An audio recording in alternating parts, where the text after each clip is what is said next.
Hello, ladies and gentlemen. Welcome to Friday's TechSnack. Today we are going to speak about speech, to be more precise, about text-to-speech and speech-to-text. My name is Pavel. Today I'm your presenter, and we are going to discuss this thing, these technologies in terms of theory, some simple practice. We are going to discuss how to implement some basic functionality using native JavaScript and how to use more complex solutions. So let's start with a little bit of theory. First of all, I think it's important to actually just discuss shortly what we are going to talk about. So the term speech, what it is. Like if we will read something in Wikipedia about this, we will see that speech is use of the human voice as a medium for language. My own version is that it's kind of a signal with specific characteristics that can be recognized as a language. So if I will try to somehow highlight this process, it might look a little bit like this. You do have your airflow, you do have some characteristics, meaning some parameters like a voice. You do have pitch, you have a speed and other things. You also have something in your mind, something that you actually want to say, and everything in combination actually provides the result. This works not only for the speech, it also works for other things. For example, in music, when you are communicating with some instruments, they actually just generating some sounds, and each instrument have their own sounds, and it's very cool that sometimes you don't need to have an actual instrument to actually produce some sound. So let me show you some simple examples. For example, here we have a very simple application, which is just a piano. I can just click on something and you will hear some sounds. This is happening because when you are clicking on some button, you actually generate a signal that can be transformed into a specific result. Similar to speech-to-text and text-to-speech, and we are going to discuss this in details later. But to finalize, we need to understand why we do have two terms right now. So what is the difference? Text-to-speech is a process when you actually have something and you want to say this. You want to generate an audio that will actually describe what you have. So it will be basically a generation, and it will use all the parameters that we already discussed. If we are talking about other process, which is speech-to-text, it's a little bit different because by default, you do have an audio, you do have a signal, and you need to recognize the signal. You need to produce the text based on this signal. This is a thing that is happening right now almost everywhere. Long time ago, we already figured that we can use some features on our mobile phones to actually say something to them, like most of us already used or currently using some things like Siri, Alexa, and other things. So this is all about this. That's enough about the theory. I think we can actually go to some basic implementation, and to highlight, like to show you what we are going to have as a result, I'm going to show you one simple example. Here you can see an implementation based on JavaScript, which is quite simple. We do have a text which we can enter, and we can actually click to play, and we can hear what will happen. Hello, this is a test text that I am using to generate speech from text. First of all, wow, amazing. It just generated something, and I have not paid a cent for this. I actually haven't done anything. I just put the text, which is quite cool. And you can hear that the accent, the English that I used also is not like a very machinery text. It's not actually the case for all the devices, because I have absolutely the same site opened on my mobile phone. I do have a different list. And if I'll try to click here, and that wasn't a German. That was at least how the website is saying, grandpa from United Kingdom. Strange United Kingdom, to be honest. Okay, going back to our implementation. Let's imagine that we actually want to implement something similar, and we are using JavaScript. What can we do? Well, default implementation for text-to-speech functionality looks like this. And it's really small. So you can see that first thing that we need to do is actually we need to create an instance of a class that will do all the magic. That's a native functionality that we mostly have in our websites, in our browsers. So we are providing some text that we want to generate. Then we are selecting the voice. So we are calling a specific method for specific object. We just choose something. In this case, I just chose the first available option. And I call speak method. So by default, it will actually just produce a sound. So it's a very important point here that, as I already shown, there are multiple possible options. So in different devices, in different browsers, there might be different lists. And you need to remember about this because you might expect one voice and actually got a different one. What else can we actually do? Well, since speech generation is actually something that uses different parameters, we can specify these parameters. We can specify speed, we can control pitch, we can control actual volume. So we do have some basic settings to actually control how this will sound. And also, as we are speaking about something that works like an audio device, I might say, we can actually not only play the sound, we can, of course, pause it, we can stop, we can resume in case if we paused. And I also want to highlight one additional thing, which is configure grammar. So there are a lot of different cases when you actually have something very specific. For example, you have some words that you are using on your project specifically, and you want to pronounce them differently, like not something that you usually will say. And this is something that you can actually configure with native functionality. But it's very important to mention that this is an experimental feature, so it will not be available across all the devices. If you're going to speak about other process, speech to text, it's much more complicated. Well, much more in these terms, meaning that instead of like a couple of lines, we have a little bit more. So we are still using native JavaScript functionality. We need to create an instance of speech recognition. We need to specify the language because there are a lot of different languages and all the trained models are different. And then we are working with some events. So we need to specify events and we need to specify custom logic that will be called for these events. Here I highlighted 3 of them. They are non-mandatory, meaning that if you want just to get the result, you actually need to implement only on result.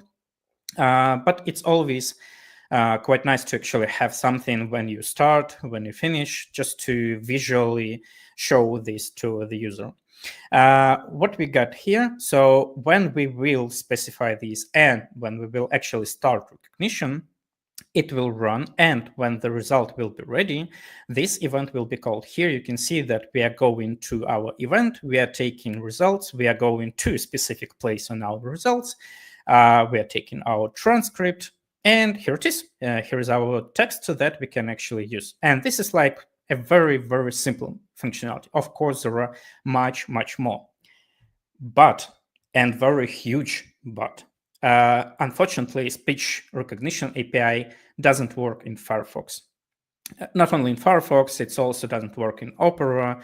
And overall, speech recognition is a very interesting thing because sometimes it might produce very strange results. So let's talk about some rules and other specific features of speech recognition. So speech to text. So first of all, we are not controlling when we will stop. What does it mean? So when you actually activate this functionality, what it does, it activates your microphone, it starts listening, and when it understands that you finished, it will just stop. So it will actually produce the result, it will generate it, show it to you, and that's it. Which means that there might be some problems when you actually need to think.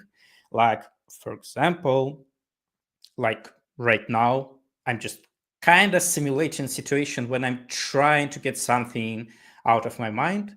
And this usually happens when you're discussing something on calls.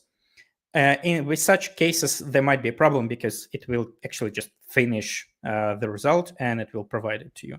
That's not a huge problem, meaning that there are still mechanisms to actually implement continuous recognition. But it's very important to mention that such things are happening.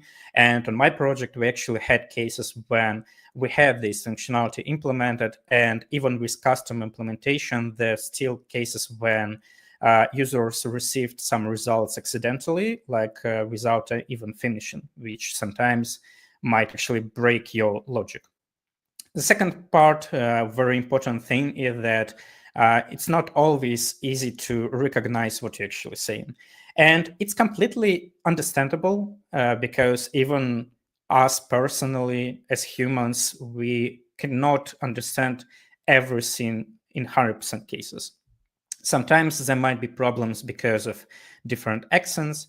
Sometimes there might be problems because you hear some other noises, and noises are actually quite a problem for some systems. So you need to make sure that you are working with the model and you either revalidate this, you can configure some grammar, I don't know, rerun this logic, or make sure that user can actually validate the result before you actually finalize it, and so on. Another thing is that you can actually get some alternatives. So in some cases, when you are not sure whether the result is correct, it's a functionality in the API that actually provides a number of results. So JavaScript can help you to actually generate different results. So you can actually kind of compare them and choose the best option. And the final one, which is actually very important, and we will talk a little bit more about this later, is that noise is a problem. When you're sitting in some loud office, for example, it might be that some neighbor will be recognized as a text that is coming from you.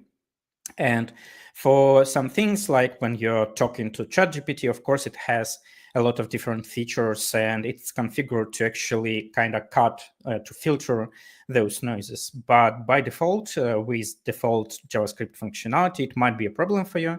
So you also need to consider that devices are different, that recognition might not work as you expected, and so on. So since we see that by default, it's very easy to implement functionality with native JavaScript, but they still have some potential problems, and probably they will not work absolutely the same across all the devices, you might actually want to implement some alternative solution. So what do we have? We do have a lot.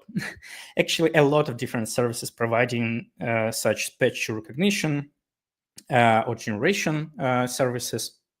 From this list, I think the most important will be some services related to our well-known cloud providers. Like, for example, on our project, we are working with Microsoft. So since we are using Azure services, we are also using Azure speech services. If you are working with Amazon, they provide in their own services. If you are working with Google, they're providing their own, and so on and so on.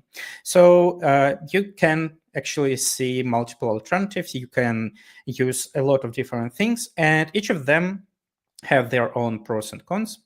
So today we are going to shortly discuss some basic implementation specifically for Azure. I do believe that in most cases for other services, they will look a little bit like this, but of course a little bit different. But I still want to highlight some problems that we met.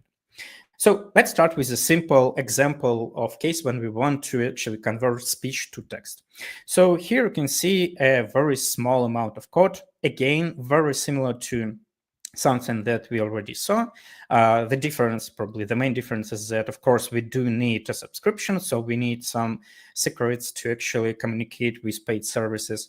We need to specify the language because they have a lot of different models, and models will actually recognize or generate text differently.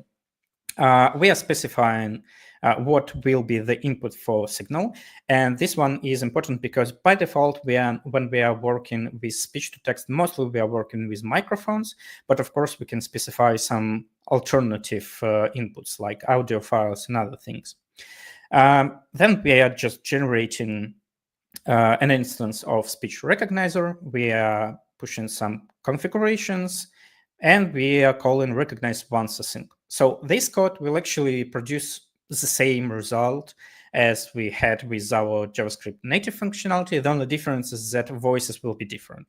So as I already said, when we are working with native functionality, it mainly works with voices available for your browser, for your device.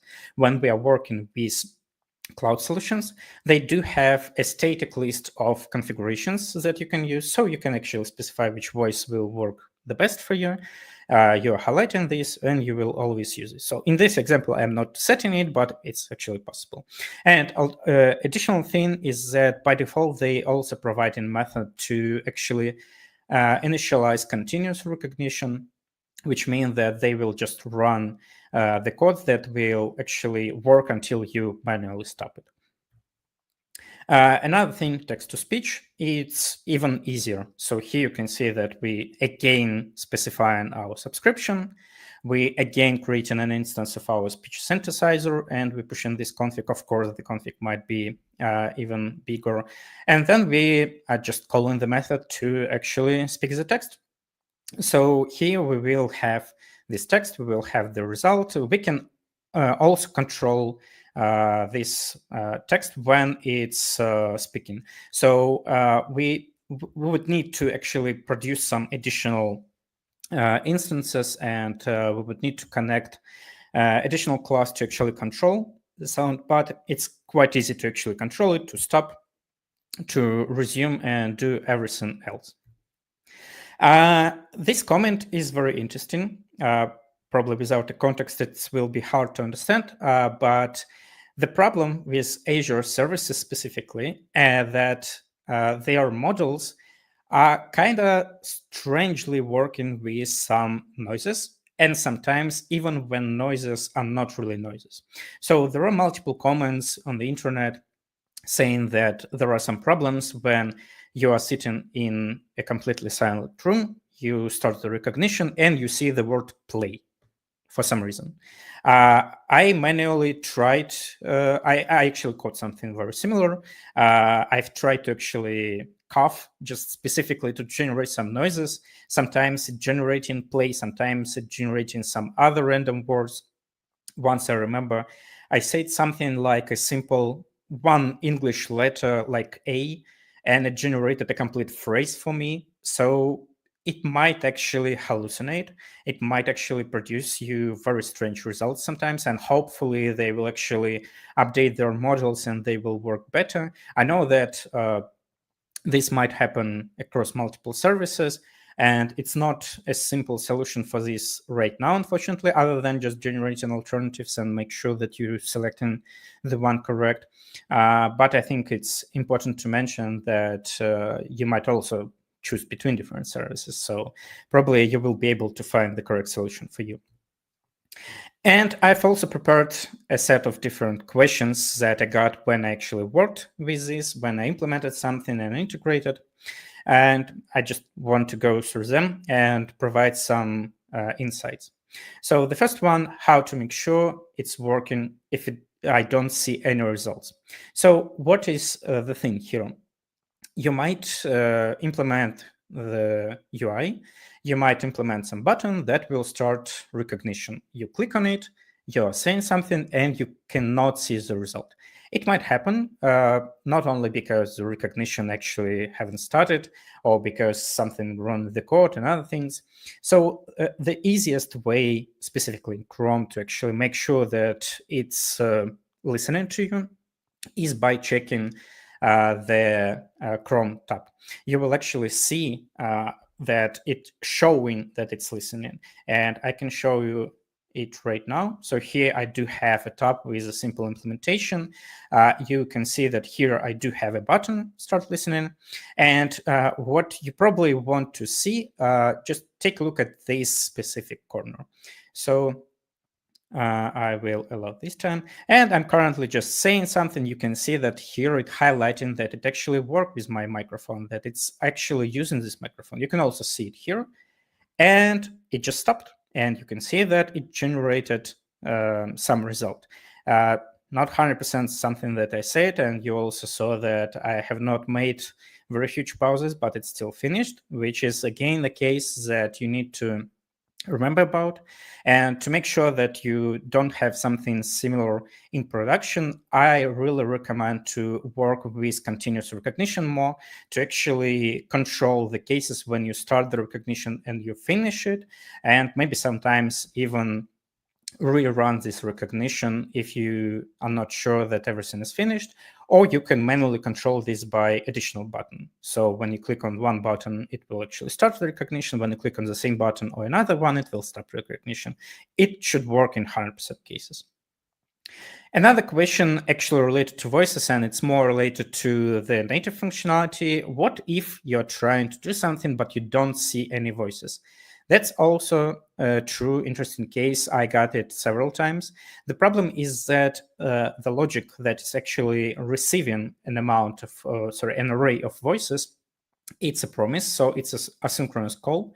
And ideally, you need to actually run it and you need to think until you actually receive those results and then specify this. In most cases, it's working without it, but usually when you will check for some examples of implementation, you will see that they are building some simple form and they are providing an input with all the available voices, so you can actually choose one of them and then run this process. Another interesting thing that I worked with when you actually working, like when you're saying something or when you hear something, sometimes you just want to visualize it. You want to highlight that you're actually saying something. What can be done? So when you are actually working, especially with external services, they can generate reasons. So this is a thing that is just kind of a number or a state that shows some specific state when you're saying. So it's a way how to visually represent a specific way of saying something. And this might be actually used when you are working with, for example, some image. So in our example, we are using one logo, which is just a PNG image. And when we are receiving some visms, when we are speaking and or when we are listening to some sound, we constantly receiving this when we actually can hear this sound. And we are just using this to somehow change this image. It might be changed using some CSS things. So it might actually like update the image a little bit. It might change the color and so on and so on. So there are a lot of different ways how you can visualize this. And it's quite easy way to do so. So probably good to know about this and good to implement something so that users won't need to actually look into the tab to understand that everything is working.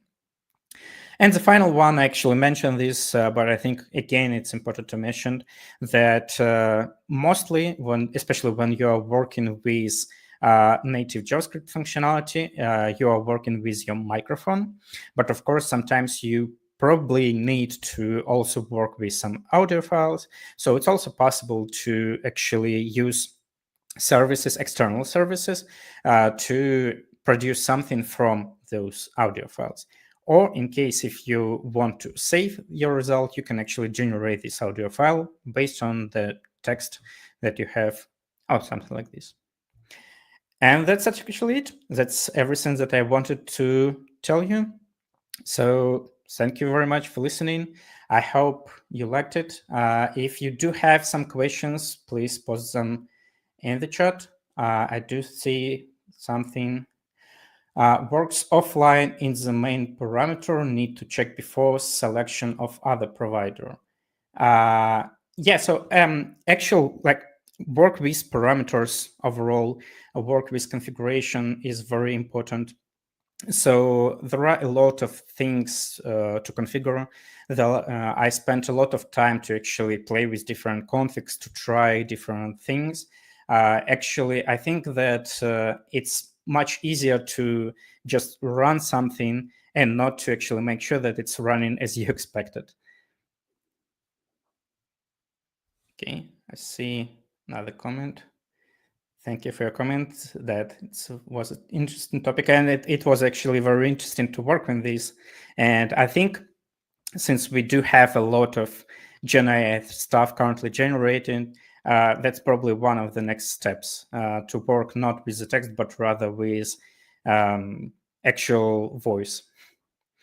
Are there any AI models that can be deployed locally for STT? That's an interesting question. There definitely are some, but unfortunately, I cannot tell exactly which ones are currently available. So I remember that there were some generative models actually working with audio specifically, and since there are a lot of services that are currently generating even songs, I do believe that there should be something in different ranges to actually generate something or to actually recognize something that you are saying. And again, since Azure definitely using some models trained with some probably specific cases, since they are for some reason show in play for the silence, there definitely will be something. And I'm sure that in the future there will be much more models. Another thing is that probably when you are working with some services, there are multiple ways to actually send something. So the easiest way that I've shown already is mainly just the way when you are getting some text and sending them, but there is also an alternative way that can support XML, that can provide you a possibility to configure specific pronunciation for specific words, that can actually configure multiple options, that can configure voices and other things. So level of configuration might be from very simple to very, very advanced. Another question, do you think the underlying architectures for both TTS and STT are same? Good question. I mean, it might be. Overall, I would say that, well, I saw a lot of different examples of working with these, and I think most of them, they are quite similar. But again, when you're working with simple examples, they are quite the same, but every time you're trying to generate something more complex, it became a real problem. Like we did a functionality when we actually wanted to highlight this, like represent that you're actually hearing some voice. So we had a problem that it was actually kind of two different channels. The one channel that actually produced an audio, and the second channel that just produced those parameters, those numbers that we wanted to use. And it was a little bit a problem to actually make sure that we are synchronizing this, especially knowing that we needed to actually control this. We needed to make sure that we can pause the audio, and it was a synchronization problem between two processes, because for each of them, they are just sending you a result. They are not directly stopping this. These are like WebSockets probably. Okay, I see that there are no more questions, and I think that's a great time to actually stop here. Say again, thank you very much for joining. If you will have more questions, you can contact me directly in Teams or via email. And if you do have some interesting topics, please contact Volha. We are always looking for new speakers. Thank you again. Have a good Friday and have good holidays. Bye.